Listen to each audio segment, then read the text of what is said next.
안녕하십니까. 황태순TV의 황태순입니다. 2021년 11월 8일 월요일 오후입니다. 하루종일 비가 추적추적 내리고 있습니다. 그런 가운데 어제 오늘 가장 바쁜 분이 김종인 박사. 김종인 박사가 정말 바쁘군요.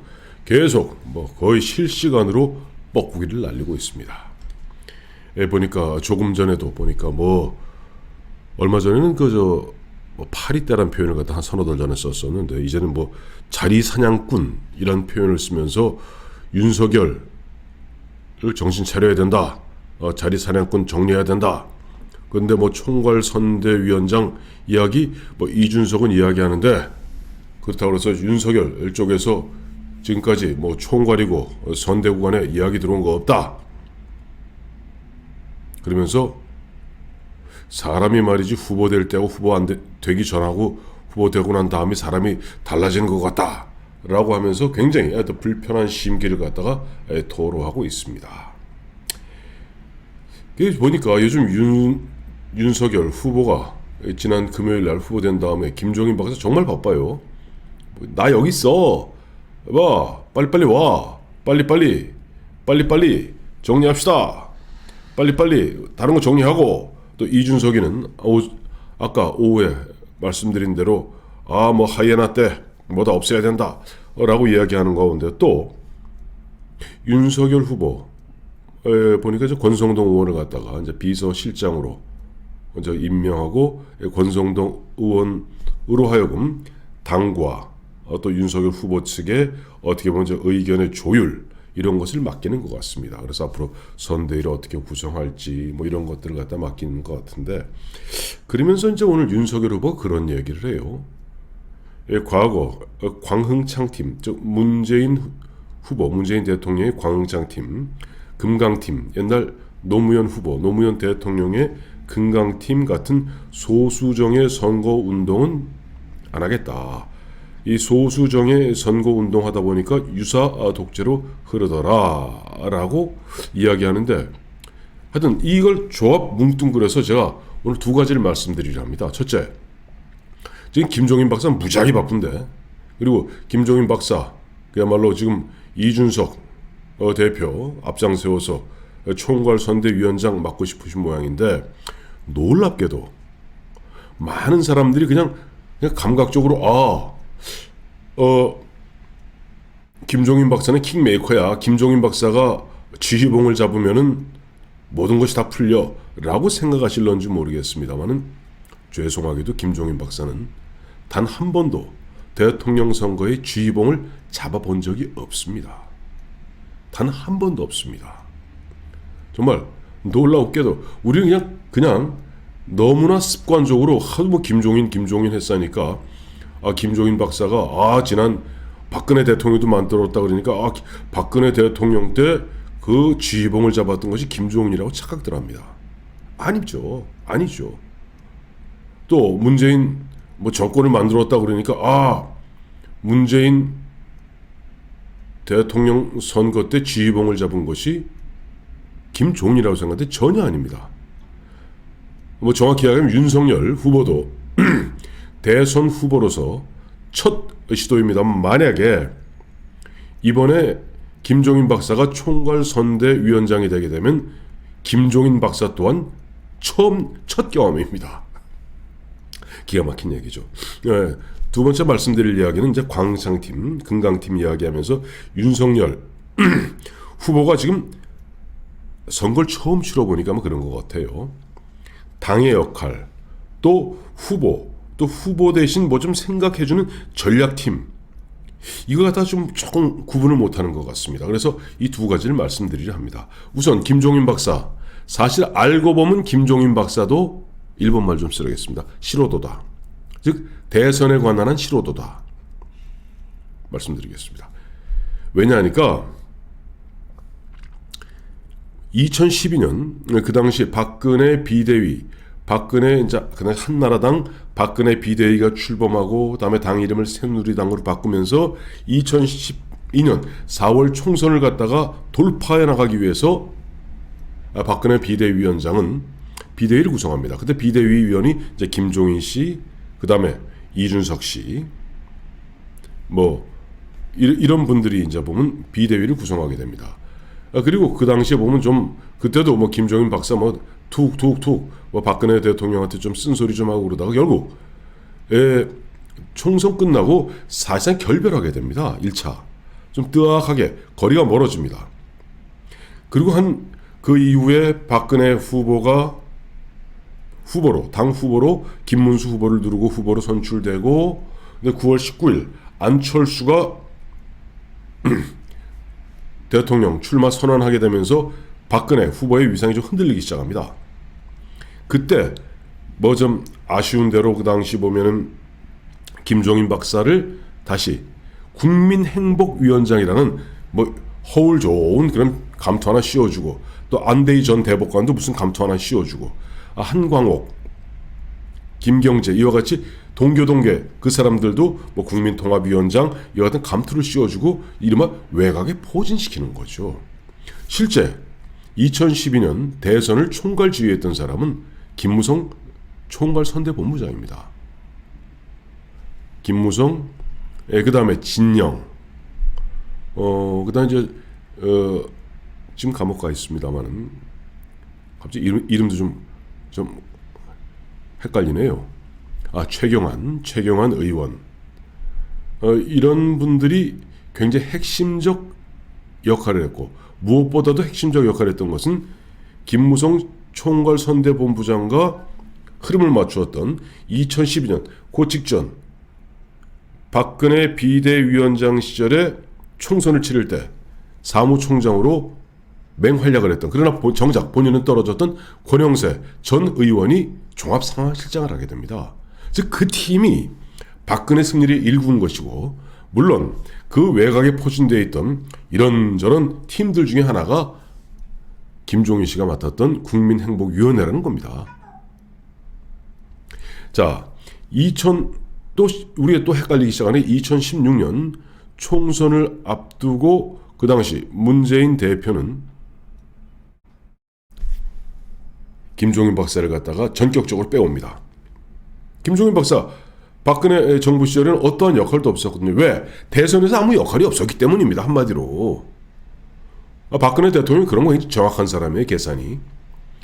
그러다 보니까 맨날 툴툴대는 김종인 박사를 갖다가 문재인 대표가 빼옵니다.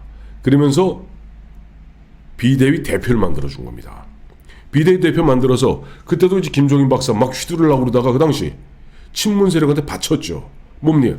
셀프 비례대표 1번, 뭐 남성이니까 2번이겠죠 정확히는. 셀프 비례대표 1번, 2번 받으려 하다가 당시 당 중앙위원회에서 강하게 밀어치니까 나 그만둘 거야 하고 저 집에 갔습니다. 평창동. 그러니까 그제서야 양산에 머무르고 있던 문재인 전 대표가 올라와서 정리하고 그냥 합시다.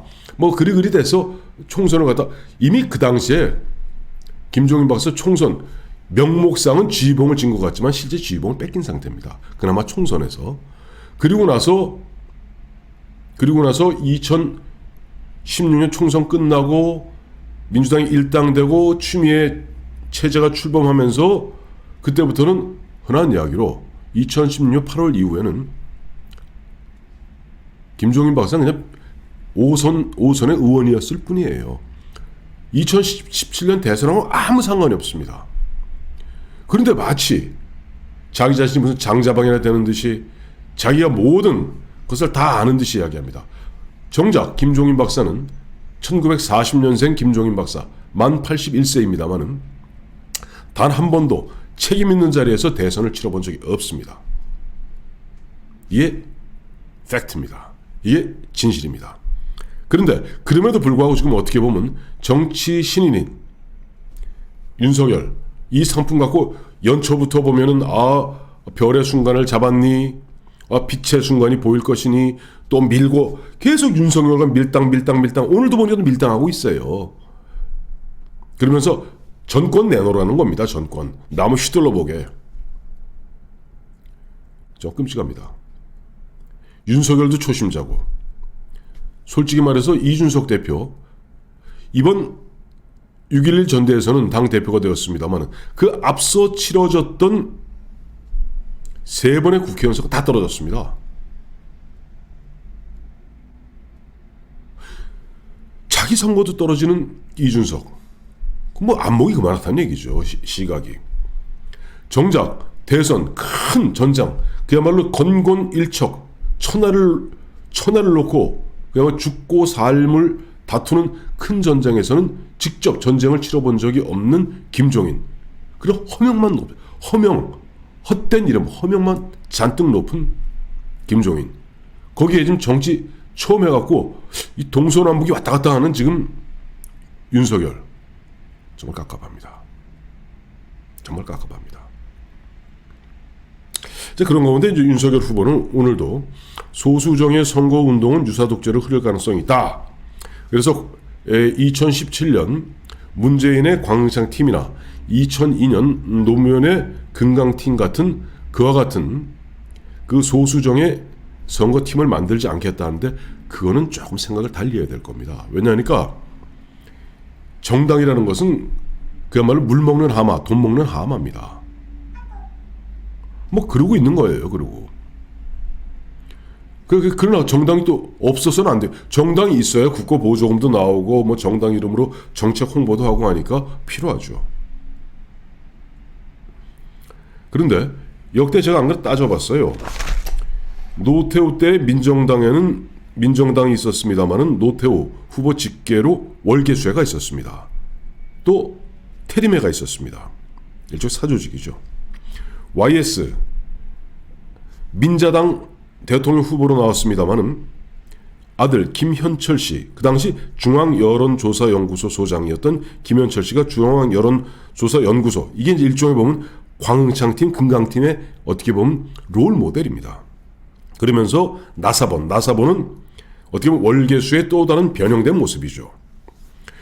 97년 대선 때 DJ는 당 총재를 겸하고 있었기 때문에 당이 곧 뭐 별도의 사조직을 만들 이유가 없었어요. 당을 하되. 그러나 그럼에도 불구하고 보다 효율적인 판단을 위해서 마포팀이라는 걸 운영했습니다. 마포팀에는 그 당시에 김중권, 이종찬, 조세영 등 당의 핵심들 한 10명 정도 하고 그 마포 전략회의의 간사 역할을 나중에 정무수석을 하게 된 이강래, 당시 아태재단 선임연구원으로 하여금 간사 역할을 맡아서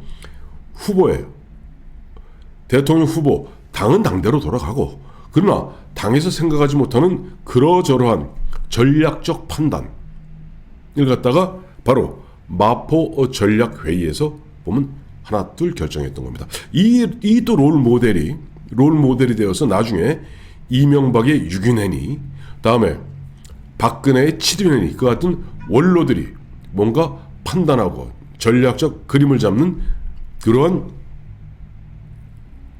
첫 시도가 DJ의 마포 전략회의입니다. 그리고 노무현 후보와 당시 그때는 대통합민주신당이 아니죠.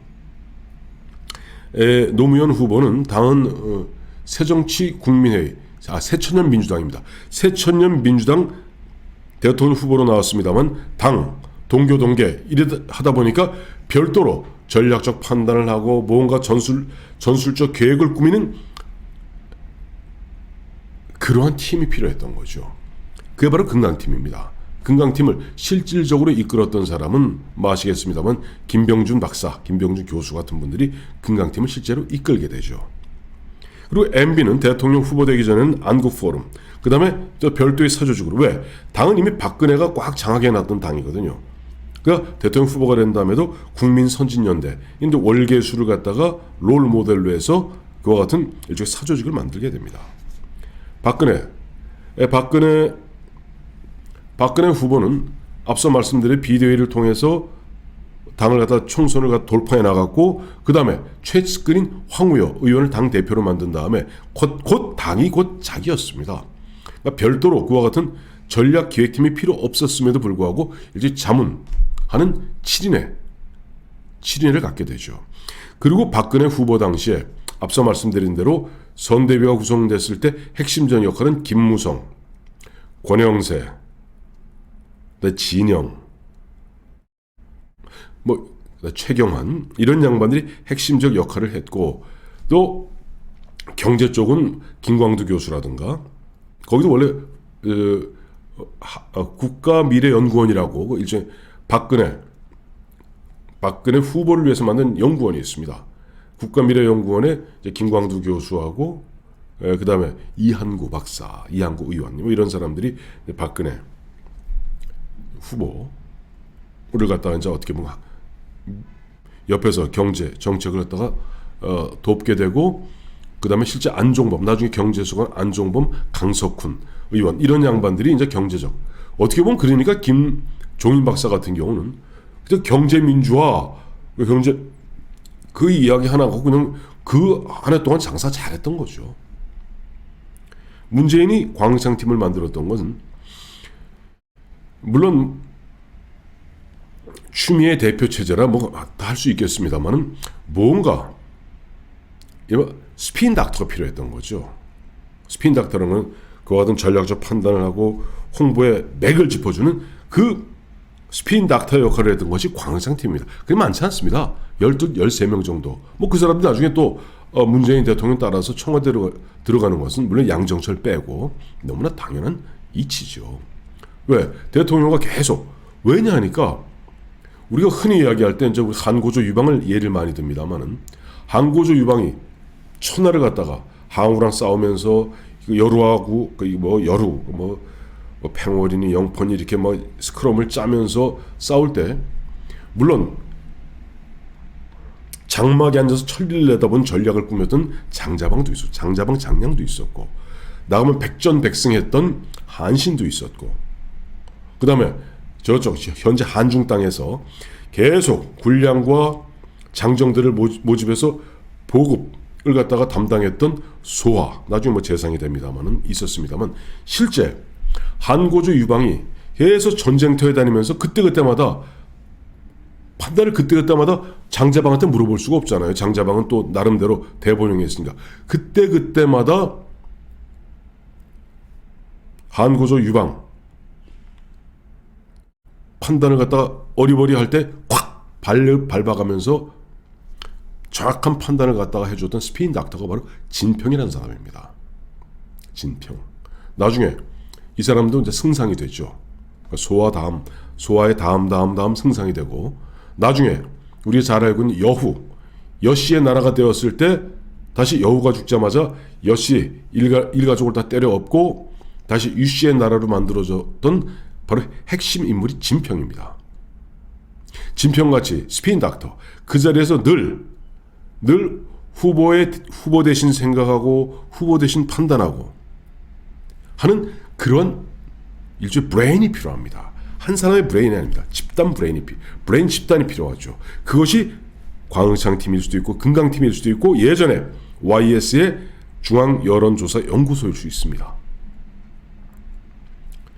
윤석열 후보, 지금 앞서 보니까 오늘도 뭐 광흥창팀, 뭐 금강팀 이야기하면서 소수정의 선거운동이 유사독재로 흐른다는 뭐 알듯 모를 듯한 이야기했는데, 후보 대신에 생각하고 판단하고 그 다음에 평가하고 라고 하면서 때로는 후보가 흔들릴 때 후보를 잡아줄 수 있는 브레인 집단을 갖고 있어야 됩니다. 마치 뭐 삼성의 옛날 보면 삼성 뭐 구조본이라고 그러나요? 그와 같이 항상 회장과 후보를 대신해서 판단해 줄 수 있는 그런 딱 브레인 집단 필요합니다. 필요 없는 게 아닙니다. 결론입니다. 김종인 박사 또 보면 자신의 허명 같고 또 자기 자신의 이야기대로 오늘도 뭐 자리 사냥꾼 이야기하는데 또 어떤 자리를 탐하시려는지, 그리고 윤석열 후보 정치 처음 해보면요, 과거 그 사람들이 바보들 아니었습니다. 다 그와 같은 소수 정예에 대신 후보 대신 생각하고 평가하면서 때로는 당과 적절하게 밀고 당길 수 있는 브레인 집단이 필요합니다. 다시 한번 생각해 보십시오. 고맙습니다.